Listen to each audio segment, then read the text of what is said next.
સુફલામ સુફલામ જળ સંચય યોજનાના ખાતમુહૂર્ત સમયે ધોરાજીના સ્થાનિક કોંગ્રેસ ધારાસભ્ય લલિત વસોયાને આમંત્રણ ન મળતા કોંગ્રેસી કાર્યકરોમાં રોષ જોવા મળ્યો।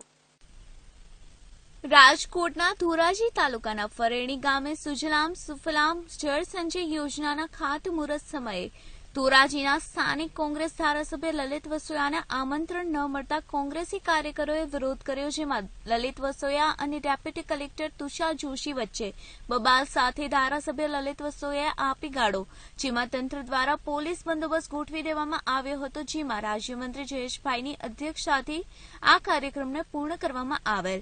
સુજલામ સુફલામ જળ અભિયાન જે સમગ્ર રાજ્યની અંદર પહેલી તારીખથી પ્રારંભ થયો છે, જેના ભાગરૂપે આજે ધોરાજી તાલુકાની અંદર આ યોજનાનો ફરીની મુકામે આજથી પ્રારંભ કર્યો છે।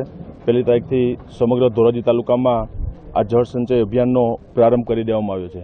ખાસ કરીને રાજકોટ જિલ્લાની અંદર જે સરકારશ્રીની ગાઈડલાઈન હતી એનાથી વિશેષ તળાવો ગ્રામ્ય કક્ષાએ સિલેક્ટ કરવામાં આવ્યા છે અને 100% સંસ્થાઓની મદદથી આ કામગીરી સમગ્ર આખા જિલ્લાની અંદર ચાલી રહી છે। રાજકોટ જિલ્લા સહકારી બેંક હોય, રાજકોટ ડેરી, અનેક માર્કેટિંગ યાર્ડો, સામાજિક સંસ્થાઓનો સહયોગ મળી અને 100% એમના સહયોગથી સમગ્ર જિલ્લાની અંદર કામગીરી કરવામાં આવી રહી છે। અને હું માનું છું ત્યાં સુધી ધોરાજી તાલુકો હોય, ઉપલેટા તાલુકો, ગઈકાલે જામકંડોળમાં શરૂઆત થઈ છે, જેતપુર તાલુકાની અંદર અનેક ગ્રામ્ય વિસ્તારની અંદર ટુડા ઊંડા કરી અને જે જળ સંચય જળ સંગ્રહમાં વધારો થનારો છે અને રાજ્ય સરકારની જે એક આખું અભિયાન છે જે 1 મહિનો ચાલવાનું છે, એમાં લોકભાગીદારી તરીકે સૌ એમાં જોડાઈને છેલ્લે ગામ લોકોને એનો બેનિફિટ થવાનો છે, ખેડૂતોને ફાયદો થવાનો છે અને આ અભિયાનને સમગ્ર રાજ્યની અંદર એક અભૂતપૂર્વ સહકાર મળ્યો છે અને ભાગરૂપે આજે ધોરાજીના ફરેણી ગામમાં શરૂઆત કરાવી છે। સ્થાનિક ધારાસભ્યને અવગણના કરવામાં આવી એવો આક્ષેપ કર્યો છે। આ મુલાકાત છે હું રાજ્ય સરકારના પ્રતિનિધિ તરીકે આવ્યો છું। આ કોઈ સરકારી કાર્યક્રમ નથી, આ કોઈ પાર્ટીનો કાર્યક્રમ નથી અને સરકારનું એક સારું અભિયાન જ્યારે ચાલી રહ્યું છે અને સરકારના પ્રતિનિધિ તરીકે મને રાજકોટ અને જૂનાગઢ જિલ્લાની રાજ્ય સરકારે જવાબદારી આપી છે, એટલે કયા ગામમાં હું ગમે ત્યારે વિઝિટમાં નીકળું છું। કાલે હું જામકંડોળ તાલુકામાં હતો, આજે ધોરાજી છું, ગઈકાલે આવતીકાલે ઉપલેટા જવાનું છું, એટલે આ કોઈ સરકારી કાર્યક્રમ નથી, કોઈને આમાં આમંત્રણ આપવું પડે અને મારી રીતે વિઝિટ કરું છું। આમાં કીધું કે આ લોકભાગીદારીનું કામ છે, બધા વિઝિટમાં જોડાવું જોઈએ, પોતપોતાની રીતે બધા વિઝિટ કરે અને એક સારું કામ ચાલી રહ્યું છે એમાં લોકોએ સહકાર આપવો જોઈએ। એટલે સ્થાને કંઈ સરકારી કાર્યક્રમ નથી, એટલે કોઈને આમાં આમંત્રણ પત્રિકા ન હોય, કોઈને આમંત્રણ પર આપવાનું ન હોય। લલિતભાઈ, શેનો કાર્યક્રમ હતો આજનો? ગુજરાત સરકાર દ્વારા જળ સંચય અભિયાનના કાર્યક્રમ અંતર્ગત ધોરાજી તાલુકા અને ઉપલેટા તાલુકા મારા મત વિસ્તારની અંદર 46 તળાવો ઊંડા કરવાની કામગીરી ચાલે છે। આ 46 તળાવો મંજૂર કરાવવા, એનું સ્થળ પસંદ કરાવવામાં અમે પણ સામેલ હતા। અત્યારે જે લોકફાળો કરીને કામ કરવામાં આવે છે એમાં ધોરાજીની સામાજિક સંસ્થાઓને લોકફાળો દેવા માટે, લોકફાળો એની પાસેથી લઈ અને ચેકડેમો ઊંડા ઉતારવા માટેની કામગીરીમાં અમે પણ ભાગ લીધો છે। ઘણી સંસ્થાઓ પાસેથી, ઘણી સ્કૂલો પાસેથી અમે પણ લોકફાળો દેવરાવ્યો છે। આજે સરકાર દ્વારા અહીં જે ચેકડેમ ઊંડો કરવાનું, તળાવ ઊંડો કરવાનું જે કામ ચાલે છે એ કામમાં સરકારી તંત્ર દ્વારા હું અહીં સ્થાનિક ધારાસભ્ય છું અને આ બધી કામગીરીમાં મદદરૂપ થાઉં છું, છતાંય મને આમંત્રણ આપવામાં ન આવ્યું। આમંત્રણ ન મળવા છતાંય કાર્યક્રમમાં હાજર રહ્યો છું। ડેપ્યુટી કલેક્ટર અને અધિકારીઓને મને આમંત્રણ ન આપવાનું કારણ પૂછ્યું છે।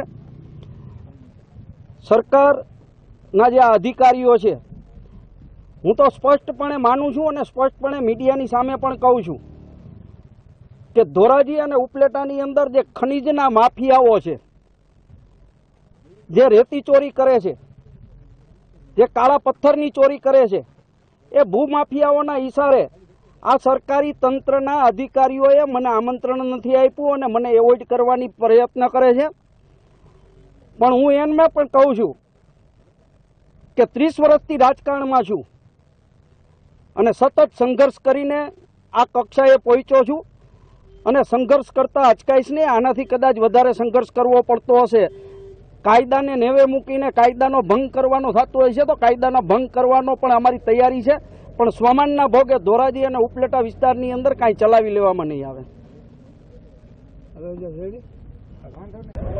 સુજલામ સુફલામ જળ સંચય અભિયાન અંતર્ગત આજરોજ માનનીય મંત્રી શ્રી જયેશભાઈ રાદડિયા ઉપલેટા, ધોરાજી અને જામકંડોરણા આ 3 તાલુકા પૈકી ગઈકાલે જામકંડોરણા, આજે ધોરાજી ખાતેના જે તળાવ ઊંડા કરવાના કામો થઈ રહ્યા છે તેની મુલાકાતે આજે આવ્યા છે, જે અંતર્ગત આજે તેઓ શ્રીએ ફરેણી ગામની મુલાકાત લીધી છે. લલિતભાઈ વસોયાના ધારાસભ્યને કેમ આમંત્રણ આપવામાં નહોતું આવ્યું?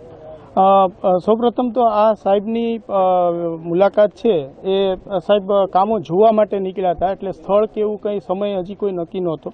બીજી વાત કે સાહેબે આ જે મુલાકાત ફરેણીની લીધી એ સાહેબ રેન્ડમલી બધી જગ્યાએ જોવા માટે નીકળતા હોય એ અંતર્ગત મુલાકાતે આવ્યા છે. આ કોઈ સ્પેશિયલ સરકારી પ્રોગ્રામ કે કોઈ આમંત્રણ પત્રિકા કે એવું નહોતું, અને સ્થાનિક કક્ષાએથી સ્થાનિક લોકો જ અહીંયા ભાગ લેતા હોય છે જનરલી સાહેબ જોવા નીકળે ત્યારે, એટલે એવું કોઈ આમંત્રણ પત્રિકા કોઈ કાર્યક્રમ નહોતો. લલિતભાઈ, તમારા વચ્ચે જે એક્સેપ્ટ થયો હતો ગાળાગાળી થઈ, એમાં તમારે શું કહેવું છે? હવે ગાળ તો એ બોલ્યા છે, હું શું કહી શકું. એમણે અવારનવાર એની અવગણના તમે લોકો ડેપ્યુટી કલેક્ટર તરીકે તમે અવગણના કરો છો. ના, આ વાત સત્ય નથી. આ વાત સત્ય નથી. તેઓ માનનીય ધારાસભ્ય છે અને ધારાસભ્યશ્રીની અવગણના એક અમે તો શું કરી શકીએ અધિકારી તરીકે, પણ આ વાત સત્ય નથી. Thank you. Munaf Bakali, KTV news Gujarati, Dhoraji. સાબરકાંઠામાં પ્રોહિબિશનમાં આવેલા